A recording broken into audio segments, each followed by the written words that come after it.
नमस्कार, सुप्रभात। स्वागत है आप सभी का। मैं हूं आपके साथ अमृता चौरसिया। आप देख रहे हैं सुबह 8 बजे। खबरों की शुरुआत करेंगे विस्तार से, लेकिन उससे पहले नजर सुर्खियों पर। संसद के मॉनसून सत्र के दौरान रिकॉर्ड कामकाज। राज्यसभा में 100% से ज्यादा और लोकसभा में 167% रही उत्पादकता। 10 बैठकों में दोनों सदनों में 25-25 विधेयक पारित। कोरोना संकट के बीच सत्र को कामयाब बनाने के लिए सभापति और लोकसभा अध्यक्ष ने की सदस्यों की सराहना।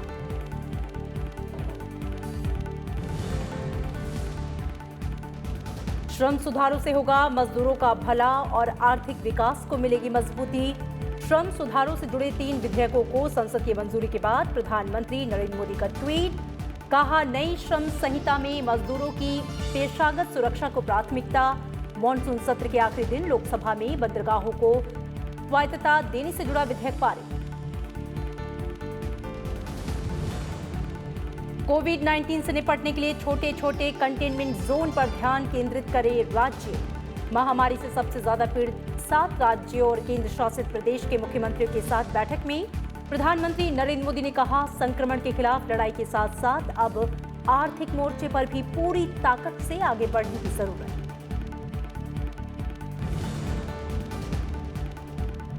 फिट इंडिया डायलॉग के दौरान फिटनेस को बढ़ावा देने वाली हस्तियों और आम नागरिकों के साथ प्रधानमंत्री नरेंद्र मोदी आज करेंगे संवाद। विराट कोहली, मिलिंद सोमन समेत कई हस्तियां होंगी शामिल। पिछले साल 29 अगस्त को फिट इंडिया मूवमेंट की शुरुआत से अब तक अलग अलग आयोजनों में 3.5 करोड़ से ज्यादा लोगों की भागीदारी।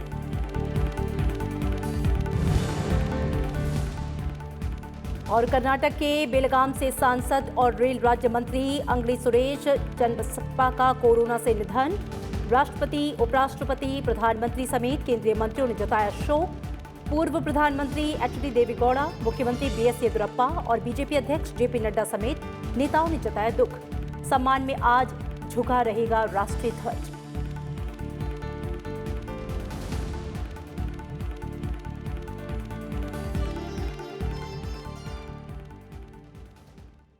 संसद के दोनों सदनों की कार्यवाही कल अनिश्चितकाल के लिए स्थगित कर दी गई। मॉनसून सत्र के दौरान दोनों सदनों में रिकॉर्ड कामकाज हुआ। राज्यसभा की बात करें तो 252वां सत्र भी कल अनिश्चितकाल के लिए स्थगित कर दिया गया। इस मौके पर सभापति एम वेंकैया नायडू ने सत्र के दौरान हुए कामकाज का लेखा जोखा सदन के सामने रखा। उच्च सदन के 252वें सत्र के दौरान 10 बैठकें हुई। राज्यसभा के 252वें सत्र की उत्पादकता 100.47% रही। इस दौरान 25 विधेयक पारित किए गए और 6 विधेयक पेश किए गए।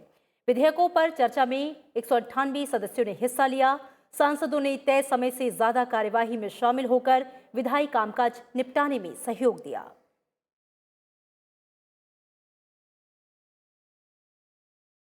सत्र के दौरान सरकार ने 1567 अतारांकित प्रश्नों के जवाब दिए। शून्यकाल के दौरान 92 और विशेष उल्लेख के जरिए 66 मुद्दे उठाए गए। इसके अलावा कोविड-19 महामारी और लद्दाख सीमा पर उत्पन्न स्थिति को लेकर सदन में चर्चा हुई। सभापति एम वेंकैया नायडू ने कहा कि राज्यसभा के पिछले 3 सत्रों की तरह 252वें सत्र में भी उच्च उत्पादकता बरकरार रही। राज्यसभा के पिछले 4 सत्रों में 96% से ज्यादा उत्पादकता रही, जो पिछले 5 सालों में सबसे अधिक है।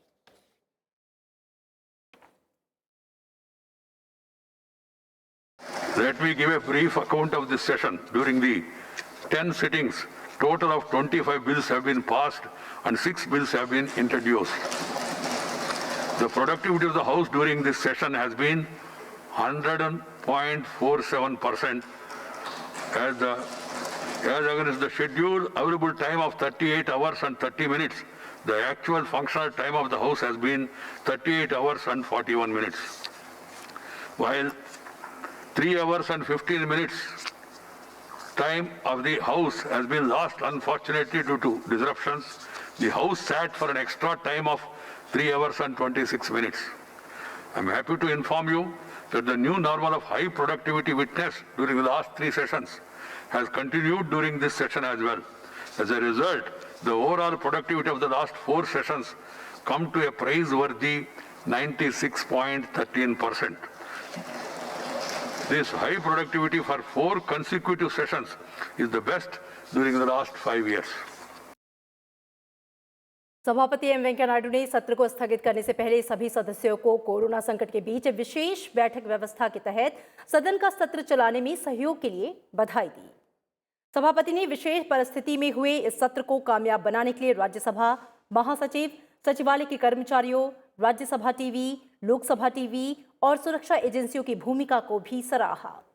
राज्यसभा का 252वां सत्र 1 अक्टूबर 2020 तक चलना था, लेकिन कोरोना महामारी को लेकर सदस्यों की चिंताओं को देखते हुए इसे पहले स्थगित कर दिया गया।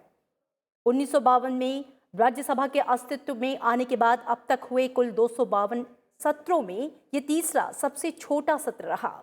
20 अगस्त 1979 को राज्यसभा का 111वां सत्र सबसे छोटा एक दिन का सत्र हुआ था। साथ ही अब तक 69 मॉनसून सत्रों में ये दूसरा सबसे छोटा सत्र था। I hope that when you get back to your respective states and constituencies, you will be available for consultation and guidance that is required by the people to contain the spread of coronavirus and cope up with the socio-economic consequences. This session has been unique in several respects and a challenging one too. All of us, we rose to the occasion except that unfortunate incident admirably. Holding Parliament session during this pandemic required some innovative thinking and elaborate planning.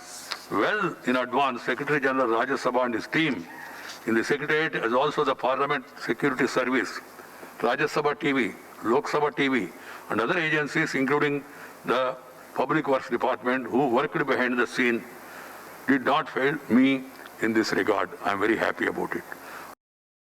उपराष्ट्रपति और राज्यसभा के सभापति M Venkaiah Naidu ने राज्यसभा के उपसभापति और पीठासीन अधिकारियों से कल शाम अपने आवास पर मुलाकात की। इस दौरान उन्होंने राज्यसभा के 252वें सत्र के कामकाज को लेकर चर्चा की। उपराष्ट्रपति और राज्यसभा के सभापति एम वेंकैया नायडू ने उपसभापति और पीठासीन अधिकारियों को सत्र के सफल संचालन में सहयोग के लिए धन्यवाद दिया।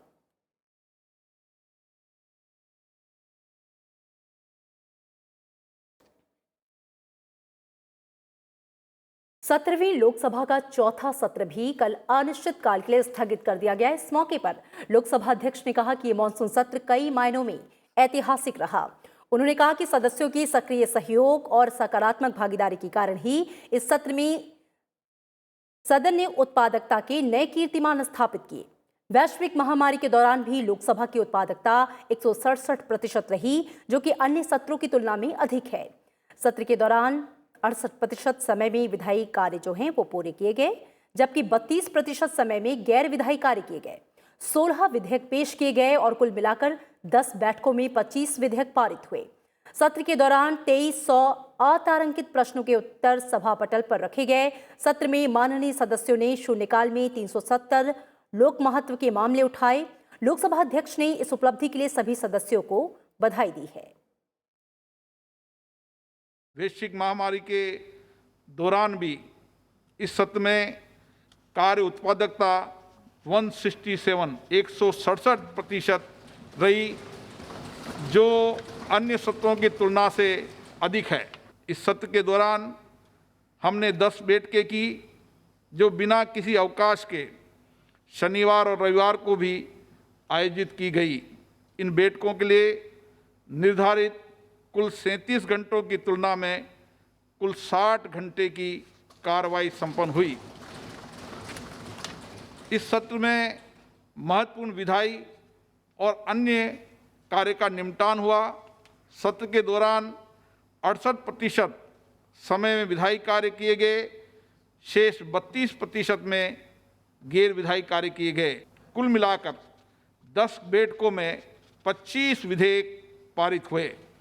इन सभी विधेयकों पर चर्चा हुई। राज्यसभा में 252वें सत्र के आखिरी दिन 6 अहम विधेयकों को मंजूरी दी गई, जबकि 2 विनियोग विधेयक लोकसभा को लौटा दिए गए। उच्च सदन में जिन 6 विधेयकों को पारित किया गया, उनमें उपजीविका जन्य सुरक्षा, स्वास्थ्य और कार्यदशा संहिता 2020, औद्योगिक संबंध संहिता 2020, सामाजिक सुरक्षा संहिता 2020 शामिल है। इन तीनों विधेयकों को स्टैंडिंग कमेटी द्वारा दी गई सिफारिशों के बाद ही संसद में पेश किया गया। इसके अलावा विदेशी अभिदाय विनियमन संशोधन विधेयक 2020, अर्हित वित्तीय संविदा द्विपक्षीय नेटिंग विधेयक 2020 और जम्मू कश्मीर राजभाषा विधेयक 2020 भी पारित हुए विधेयकों में शामिल हैं। उच्च सदन से विनियोग संख्यांक 3 विधेयक 2020 और विनियोग संख्यांक 4 विधेयक 2020 दोनों ही बगैर चर्चा के ही लोकसभा को लौटा दिए गए।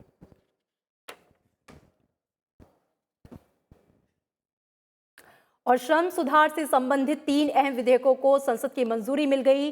लोकसभा के बाद कल राज्यसभा ने भी तीनों विधेयकों को चर्चा के बाद पारित कर दिया। उच्च सदन में उपजीविका जन्य सुरक्षा, स्वास्थ्य और कार्यदशा संहिता 2020, औद्योगिक संबंध संहिता 2020, सामाजिक सुरक्षा संहिता 2020 पर एक साथ चर्चा हुई। इसमें किसी प्रतिष्ठान में आजीविका सुरक्षा, स्वास्थ्य और कार्यदशा को विनियमित करने, औद्योगिकी विवादों की जांच और निर्धारण के साथ ही कर्मचारियों की सामाजिक सुरक्षा संबंधी प्रावधान किए गए। श्रम और रोजगार मंत्री संतोष कुमार गंगवार ने कहा कि कानूनों में बदलाव से श्रमिकों के स्वास्थ्य और सामाजिक सुरक्षा सुनिश्चित होगी। कोविड-19 के परिदृश्य में प्रवासी श्रमिकों के अधिकारों को सुदृढ़ करने के लिए विशेष प्रावधान किए गए हैं। प्रवासी श्रमिकों की परिभाषा को व्यापक बनाया गया है। अब सभी मजदूर जो एक राज्य से दूसरे राज्य में आते हैं उनका वेतन 18,000 रुपये से कम है तो वे प्रवासी श्रमिक की परिभाषा के दायरे में आएंगे और उन्हें सरकार की कल्याणकारी योजनाओं का लाभ मिल पाएगा। प्रधानमंत्री नरेंद्र मोदी ने श्रमिकों के कल्याण और सुरक्षा के लिए श्रम संहिता संबंधी 3 विधेयकों के संसद से पारित होने पर कहा कि ये सुधार परिश्रमी मजदूरों के हित सुनिश्चित करेंगे और आर्थिक विकास को मजबूती देंगे। उन्होंने सिलसिलेवार ट्वीट कर कहा कि इन सुधारों की लंबे समय से जरूरत थी। उन्होंने कहा कि ये मिनिमम गवर्नमेंट मैक्सिमम गवर्नेंस यानी कि न्यूनतम सरकार अधिकतम शासन का ज्वलंत उदाहरण भी है। प्रधानमंत्री ने कहा कि नई श्रम संहिता न्यूनतम वेतन और समय पर भुगतान को सर्वव्यापी बनाती है और मजदूरों की पेशागत सुरक्षा को प्राथमिकता देती है। प्रधानमंत्री ने कहा कि ये सुधार काम करने का बेहतर वातावरण प्रदान करेंगे जिससे आर्थिक विकास को गति मिलेगी। उन्होंने कहा कि ये सुधार ईज ऑफ डूइंग बिजनेस यानी कि कारोबार सुगमता को सुनिश्चित करेंगे।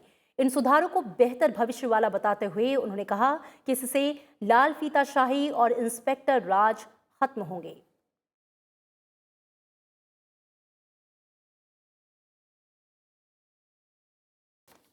और मानसून सत्र के आखिरी दिन लोकसभा ने महापत्तनम प्राधिकरण विधेयक 2020 को मंजूरी दे दी।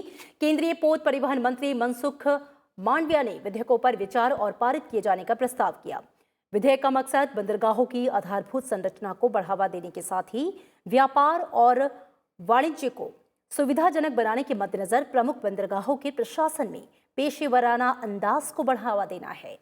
इससे निर्णय लेने की पूर्ण स्वायत्तता के साथ ही प्रमुख बंदरगाहों को अधिक दक्षता के साथ काम करने का अधिकार मिलेगा। साथ ही प्रमुख बंदरगाहों के संचालन में पारदर्शिता लाने में भी मदद मिलेगी।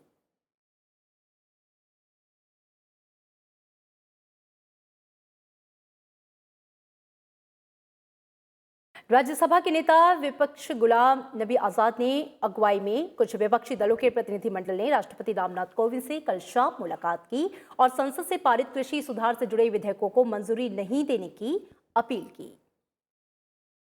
राष्ट्रपति जी को कहा है कि ये चूंकि थ्रू प्रॉपर तरीके से ये बिल पास नहीं हुआ है, ये अनकॉन्स्टिट्यूशनल है। माननीय राष्ट्रपति जी इसको वो कानून हिंद भारत के संविधान के रखवाले हैं, वो इस बिल को वापस भेज दें और ताकि उसमें दोबारा से चर्चा हो जाए और थ्रू प्रॉपर रूट में आ जाए और उसमें चर्चा के साथ साथ जो अमेंडमेंट्स हैं वो अमेंडमेंट्स भी लाए जाएं, रेजोल्यूशन पे दोबारा वोटिंग हो जाए तो तब जाके जब आएगा तब इसको अपनी स्वीकृति दें। Indian institute of medical science यानी कि एम्स राष्ट्रीय जूट बोर्ड और राजभाषा समिति के लिए राज्यसभा के एक सदस्यों का चुनाव अब अगले सत्र में होगा। आपको बता दें कि इससे पहले चुनाव के लिए 28 सितंबर तारीख जो है वो तय की गई थी, लेकिन 252वें सत्र की समाप्ति की घोषणा के नाते सांसदों की उपलब्धता को देखते हुए अगले सत्र में चुनाव की तिथि घोषित होगी।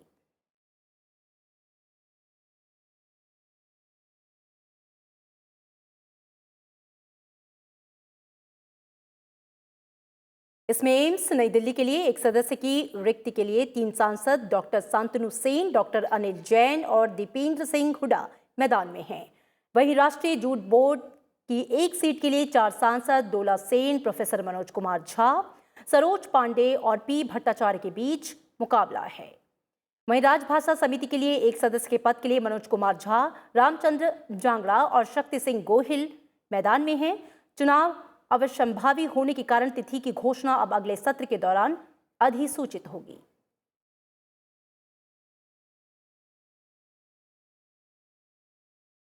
प्रधानमंत्री नरेंद्र मोदी ने कोरोना महामारी के सबसे ज्यादा मार झेल रहे 7 राज्यों और केंद्र शासित प्रदेशों में महामारी से निपटने के उपायों और तैयारियों की समीक्षा के लिए बुधवार को वर्चुअल बैठक की। इस बैठक में इन राज्यों के मुख्यमंत्री और स्वास्थ्य मंत्री मौजूद रहे। बैठक के दौरान मुख्यमंत्रियों ने अपने राज्य से जुड़ी समस्याओं और सुझाव को साझा किया। प्रधानमंत्री ने मुख्यमंत्रियों के सुझावों का स्वागत करते हुए कहा कि कोविड से लड़ाई में अब लोकल स्तर पर ध्यान केंद्रित कर बीमारी पर काबू पाना होगा। प्रधानमंत्री ने कहा कि देश में कोविड महामारी से संक्रमित लोगों का जल्द पता लगाने और उनकी निगरानी के नेटवर्क को मजबूत करने की आवश्यकता है। उन्होंने संक्रमित लोगों के परीक्षण, उपचार और उन पर नजर रखने पर अधिक ध्यान देने की जरूरत पर भी जोर दिया। साथ ही ये भी कहा कि कोरोना महामारी के वायरस के फैलाव को रोकने से मास्क की महत्वपूर्ण भूमिका है। प्रधानमंत्री ने कहा कि राज्यों द्वारा राज्य आपदा कार्रवाई निधि SDRF के उपयोग की सीमा 35% से बढ़ाकर 50% कर दी गई है।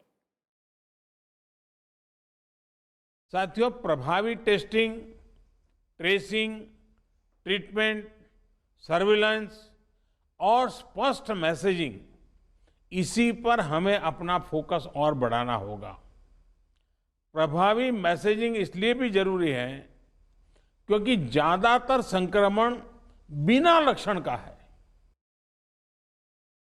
और देश में पिछले एक दिन में कोविड-19 के 83,347 नए मामले आने के बाद संक्रमित मरीजों की जो कुल संख्या है वो 56 लाख को पार कर गई। हालांकि अब तक 45,87,613 लोग कोविड-19 से स्वस्थ भी हो चुके हैं। स्वास्थ्य मंत्रालय के अनुसार ठीक होने वालों की दर 81.25% हो गई है।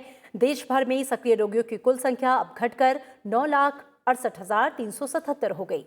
नए मामलों में से 74% मामले 10 राज्यों केंद्र शासित प्रदेशों से सामने आए। वहीं भारत की टेस्टिंग क्षमता रोजाना 12 लाख से अधिक हो गई है। देश में अब तक 6 करोड़ 62 लाख से अधिक नमूनों का परीक्षण किया जा चुका है।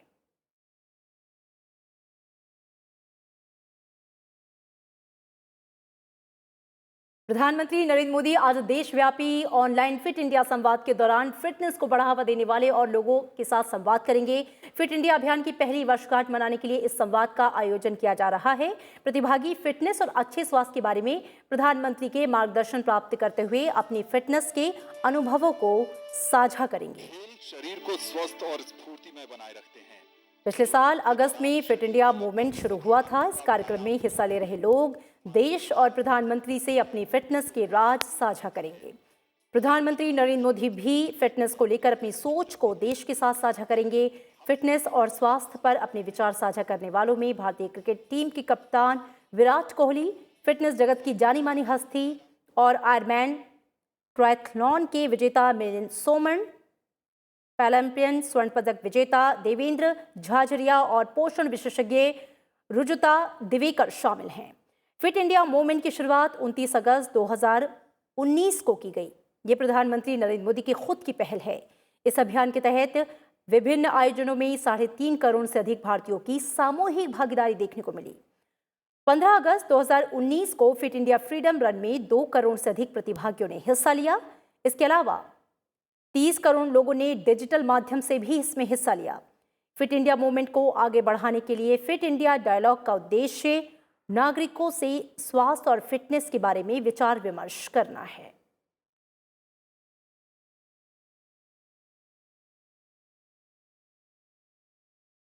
और भारत श्रीलंका के बीच 26 सितंबर को वर्चुअल द्विपक्षीय शिखर सम्मेलन आयोजित किया जाएगा।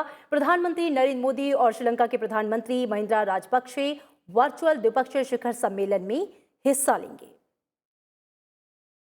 विदेश मंत्रालय ने एक बयान में कहा कि शिखर सम्मेलन दो नेताओं को श्रीलंका में संसदीय चुनावों के बाद और समय समय पर अनुकूल संबंधों के संदर्भ में द्विपक्षीय संबंधों के व्यापक ढांचे की व्यापक समीक्षा करने का अवसर देगा। दोनों नेता आतंकवाद के खिलाफ सहयोग को और गहरा करने, रक्षा और व्यापार संबंधों को बढ़ावा देने और श्रीलंका में भारत की विकास परियोजनाओं के क्रियान्वयन जैसे मुद्दों पर विचार विमर्श करेंगे।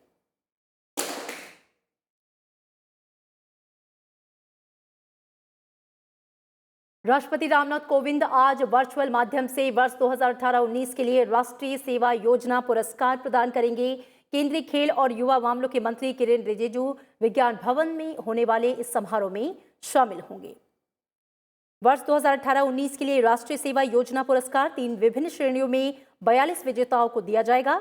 देश में एनएसएस को बढ़ावा देने के उद्देश्य से विश्वविद्यालयों, कॉलेजों, वरिष्ठ माध्यमिक विद्यालयों, एनएसएस इकाइयों, कार्यक्रम अधिकारियों और एनएसएस स्वयंसेवकों द्वारा की गई स्वैच्छिक सामुदायिक सेवा में उत्कृष्ट योगदान को पहचान देने और उन्हें पुरस्कृत करने के लिए प्रत्येक वर्ष राष्ट्रीय सेवा योजना पुरस्कार प्रदान किया जाता है। वर्तमान में एनएसएस के पूरे देश में फैले हुए लगभग 40 लाख स्वयंसेवक हैं।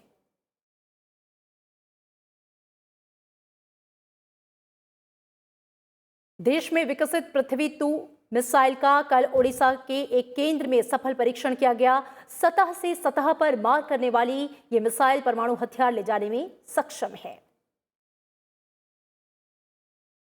रक्षा सूत्रों के मुताबिक चांदीपुर स्थित एकीकृत परीक्षण केंद्र में इस अत्याधुनिक मिसाइल को अंधेरे में दागा गया और परीक्षण सफल रहा, जिसने सभी मानकों को प्राप्त कर लिया। 350 किलोमीटर की दूरी तक मार करने वाली इस मिसाइल को आईटीआर के प्रक्षेपण परिसर 3 से एक मोबाइल लॉन्चर से दागा गया। वहीं रक्षा अनुसंधान एवं विकास संगठन ने महाराष्ट्र के अहमदनगर स्थित फायरिंग रेंज से देश में विकसित लेजर निर्देशित एक टैंक विध्वंसक मिसाइल का सफल प्रायोगिक परीक्षण किया। मिसाइल 4 किलोमीटर की दूरी तक मार कर सकती है। रक्षा मंत्री राजनाथ सिंह ने रक्षा अनुसंधान और विकास संगठन डीआरडीओ को अहमदनगर में एमबीटी अर्जुन से लेकर गाइडेड टैंक रोधी मिसाइल के सफलतापूर्वक परीक्षण के लिए बधाई दी है।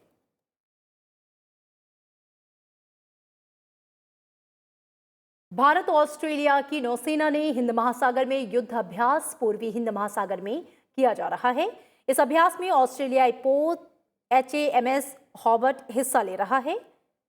इस पोत की क्षमताओं को देखते हुए इसे डेस्ट्रॉयर या विध्वंसक भी कहा जाता है। वहीं भारत की तरफ से INS सयाद्री और INS कारमुक हिस्सा ले रहे हैं। इस अभ्यास का मकसद दोनों देशों की जल सेनाओं के बीच तालमेल को बढ़ावा देना और एक दूसरे की खूबियों से सीख लेना है। इस अभ्यास के दौरान सतह और हवा में हथियार चलाने, सीमैनशिप अभ्यास और दूसरे नेवी अभ्यास किए जा रहे हैं। पैसेक्स मित्र देशों के साथ किया जाने वाला एक नियमित अभ्यास है, जहां एक दूसरे की जलसेना टुकड़ियों या 2 बंदरगाहों या समुद्र के बीच मिलकर अभ्यास किया जाता है।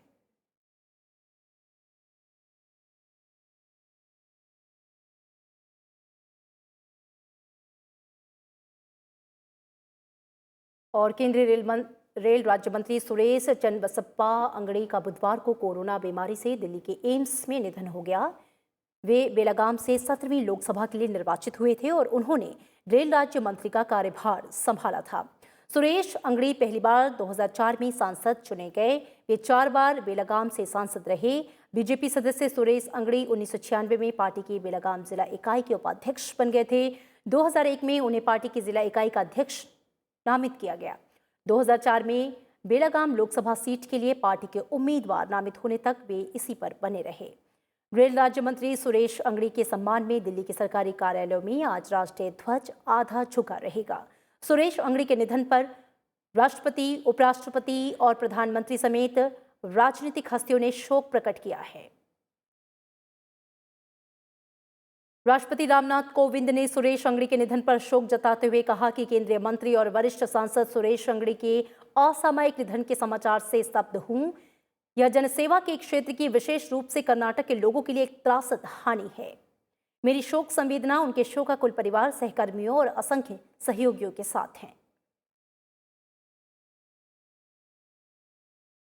उपराष्ट्रपति एम वेंकैया नायडू ने ट्वीट करके कहा कि केंद्रीय मंत्री सुरेश अंगड़ी के आकस्मिक निधन का समाचार सुनकर स्तब्ध हूं।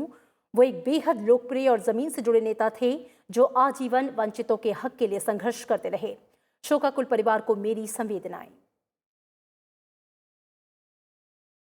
प्रधानमंत्री नरेंद्र मोदी ने सुरेश अंगड़ी के निधन पर शोक जताया। उन्होंने ट्वीट करके लिखा कि सुरेश अंगड़ी बेहतरीन कार्यकर्ता थे जिन्होंने कर्नाटक में पार्टी को मजबूत करने का काम किया। वो समर्पित सांसद और प्रभावी मंत्री थे जिनकी हर कोई प्रशंसा करता था। उनका जाना दुखद है। इस दुख की घड़ी में मेरी संवेदनाएं उनके परिवार और मित्रों के साथ हैं। लोकसभा अध्यक्ष ओम बिरला ने शोक जताते हुए कहा कि केंद्रीय रेल राज्य मंत्री सुरेश अंगड़ी जी के निधन पर शोक व्यक्त करता हूं।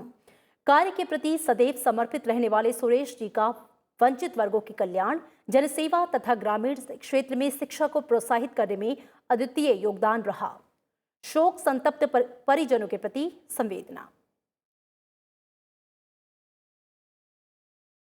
केंद्रीय गृह मंत्री अमित शाह ने ट्वीट करके कहा कि रेल राज्य मंत्री सुरेश अंगड़ी और कर्नाटक के वरिष्ठ भाजपा नेता सुरेश अंगड़ी जी के निधन के बारे में जानकर गहरी पीड़ा हुई। राष्ट्र और पार्टी के प्रति उनकी निस्वार्थ सेवा के लिए उन्हें हमेशा याद किया जाएगा। मेरी गहरी संवेदना उनके परिवार के साथ है।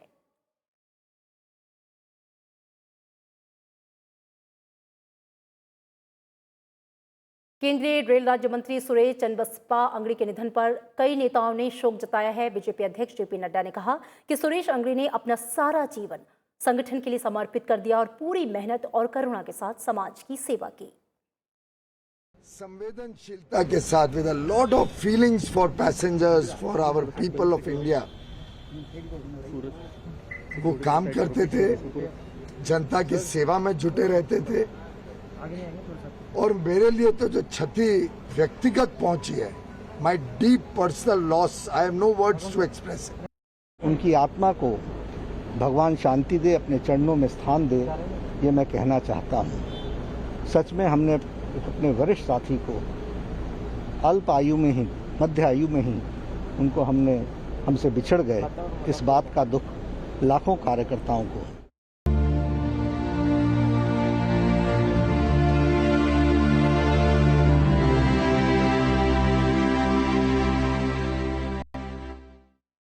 भारत, जापान, जर्मनी और ब्राजील ने काफी समय से लंबित संयुक्त राष्ट्र सुरक्षा परिषद में सुधारों के लिए किसी भी प्रकार के सार्थक प्रयास नहीं होने पर चिंता व्यक्त की और इस मुद्दे पर जल्द उचित कदम उठाने की मांग की। G4 समूह में भारत, जापान, जर्मनी और ब्राजील आते हैं। G4 देशों के विदेश मंत्रियों ने संयुक्त राष्ट्र महासभा के 75वें सत्र में एक ऑनलाइन बैठक की, जिसके दौरान उन्होंने UNSC में तत्काल सुधार की आवश्यकता पर व्यापक चर्चा की। बैठक में भारत के विदेश मंत्री एस जयशंकर समेत जापान, जर्मनी, ब्राजील के विदेश मंत्री शामिल हुए। वहीं आज सार्क देशों के विदेश मंत्रियों की महत्वपूर्ण बैठक होगी, जिसमें भारत के विदेश मंत्री एस जयशंकर भी हिस्सा लेंगे।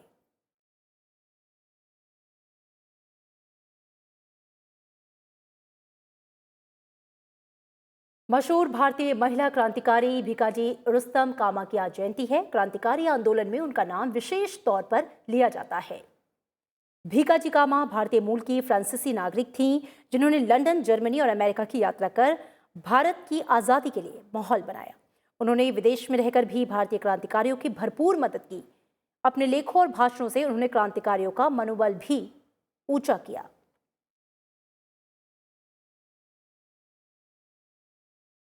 और इन तमाम खबरों के साथ इस बुलेटिन में मेरे साथ इतना ही। आप देखते रहिए राज्यसभा टीवी। नमस्कार।